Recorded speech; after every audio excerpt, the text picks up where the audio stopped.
नमस्ते, welcome to Indian लजीज food and art. मैं सीता भारद्वाज आज आपके लिए लेकर आई हूँ बच्चों की बहुत ही फेवरेट रेसिपी। बच्चों को बिस्किट खाना, कुकीज़ खाना बहुत ही ज़्यादा पसंद होता है, तो क्यों ना घर पर बनाई जाए बहुत ही ज़्यादा टेस्टी हेल्दी जैम कुकीज़, जो खाने में बहुत ही ज़्यादा टेस्टी लगती है। तो चलिए इसे बनाना स्टार्ट करते हैं। तो मैंने यहाँ पर एक बाउल लिया है और इसके अंदर मैं डाल दूँगी हाफ कटोरी घी। तो आप कोई भी कटोरी या कप को है ना सेट कर लें मेज़रमेंट के लिए और उसी के अकॉर्डिंग मेज़रमेंट करें। तो मैंने यहाँ पर हाफ कटोरी घी लिया है, तो हाफ कटोरी ही मैं इसके अंदर डालूंगी पिसी हुई चीनी का पाउडर। तो चीनी को मिक्सर में डालकर इसे पीस लेना है, फिर इसे विस्कर से या फिर किसी भी स्पैचुला से अच्छी तरह से फेंटना है। 4 से 5 मिनट तक इसे फेंटना है, जब तक ये इस तरह से क्रीम की तरह ना हो जाए। तो इस तरह से जब ये क्रीम की तरह हो जाएगा ना, उसके बाद हम क्या करेंगे कि इसके अंदर लगाएंगे एक स्ट्रेनर। इस तरह से मैं एक स्ट्रेनर लगा दूंगी और इसके अंदर डालूंगी 1 कटोरी मैदा। तो मैंने घी और चीनी की क्वांटिटी हाफ कटोरी रखी थी और उसकी दुगनी क्वांटिटी यानी 1 कटोरी मैदा की डालनी है। और फिर इसके अंदर डालेंगे 1 चम्मच सूजी और 1 चम्मच बेसन। अगर आप इस मेज़रमेंट से बनाएंगे तो ये बिल्कुल परफेक्ट बनेगा। और 1/4 स्पून इसके अंदर मैं डालूंगी बेकिंग पाउडर और 1 चुटकी मैं इसके अंदर डालूंगी नमक कुकीज़ के टेस्ट को बिल्कुल बैलेंस करके रखेगा। तो अब इसे अच्छी तरह से हम स्ट्रेनर से छान लेंगे और फिर हम इसे अच्छी तरह से हाथों से मिक्स करेंगे। तो बहुत ही आसान तरीके से ये मिक्स हो जाता है, इसके अंदर हमें पानी नहीं डालना, बस इसे हाथों से अच्छी तरह से मिक्स करना है, इसका आटा नहीं गूंदना। अब मैं इसके अंदर थोड़ा सा इसका फ्लेवर और टेस्टी बनाने के लिए ना इसके अंदर मैं डाल दूँगी कंडेंस मिल्क। इससे बहुत ही अच्छा फ्लेवर आता है। तो मैं बस इसके अंदर 1 चम्मच कंडेंस मिल्क डालूंगी। इसकी जगह आप मिल्क पाउडर भी 1 चम्मच डाल सकते हैं या फिर दोनों को स्किप कर सकते हैं।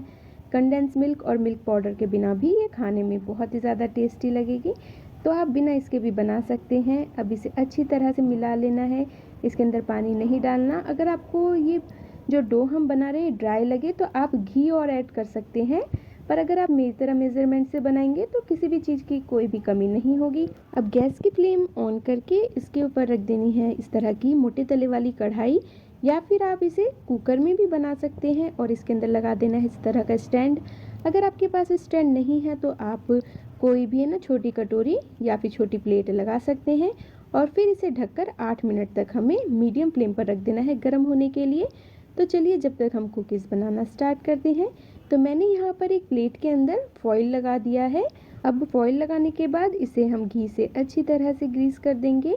तो पूरी फॉइल के ऊपर अच्छी तरह से घी लगा देना है। आप बिना फॉइल के भी बना सकते हैं, प्लेट के अंदर बस अच्छी तरह से घी लगा दें।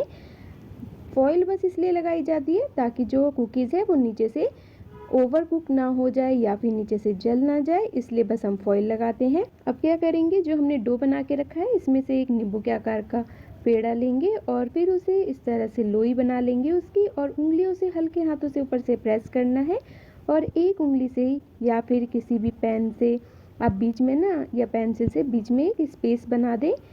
ये स्पेस किस लिए बना रही हूँ मैं आपको बाद में बताऊंगी। इसी तरह से हम दूसरी लोई भी बना लेंगे और उंगलियों से हल्का सा 1 से 2 बार ही प्रेस करना है और एक उंगली से इस तरह से बीच में स्पेस बनाना है। कुकीज़ आपको जितनी बड़ी बनानी है उतनी बड़ी आप लोई लें और उसी के अकॉर्डिंग बनाएं।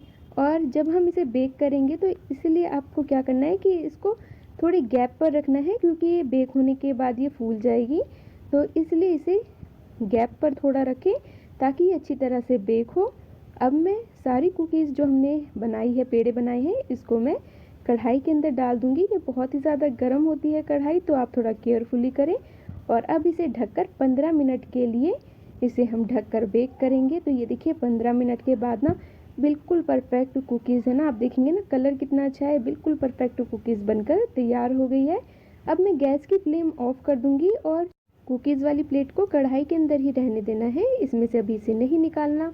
अब जो हमने कुकीज़ के अंदर स्पेस बनाया था ना, उसके अंदर अपनी फेवरेट जैम लगा देनी है। तो मैंने यहाँ पर ये मिक्स फ्रूट जैम है उसे लगाया है। आप इस किसी भी स्पून से इसे इस तरह से बीच में लगा दें।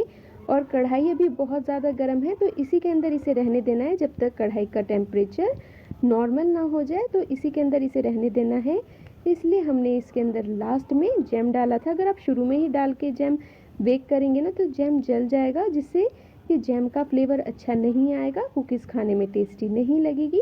इसलिए हमने इसे लास्ट में लगाया है और फिर 5 से 6 मिनट के लिए छोड़ दिया था। तो आप देखेंगे ना 5 से 6 मिनट के बाद ये बिल्कुल परफेक्ट जैम की कुकीज़ बनकर तैयार हो गई है। तो अब मैं इसे एक प्लेट में निकाल लूँगी। तो देखा आपने कितना आसान है मार्केट में मिलने वाली जैम कुकीज़ घर पर बनाना, और वो भी बहुत ही आसान तरीके से। तो आप इसी तरह से जैम कुकीज़ घर पर बनाकर लंबे समय तक इसे स्टोर करके भी रख सकते हैं। ये ख़राब भी नहीं होता और बिल्कुल परफेक्ट बनकर तैयार हुआ है। अब आपको बच्चों के लिए बाहर से कुकीज़ लेकर आने की ज़रूरत नहीं, आप घर पर ही बहुत ही ज़्यादा टेस्टी हेल्दी जैम कुकीज़ घर पर बना सकते हैं। आप ये देखेंगे आगे से और पीछे से कितनी अच्छी तरह से बेक हुआ है। मैं इसकी आवाज़ सुनाती हूँ आपको। बहुत ही ज़्यादा क्रिस्पी कुकीज़ बनकर तैयार हुई है। तो इसी तरह से आप भी जैम कुकीज़ बनाएं। अगर आपको मेरी ये कुकीज़ की रेसिपी अच्छी लगी है तो मुझे कमेंट बॉक्स में ज़रूर बताएं।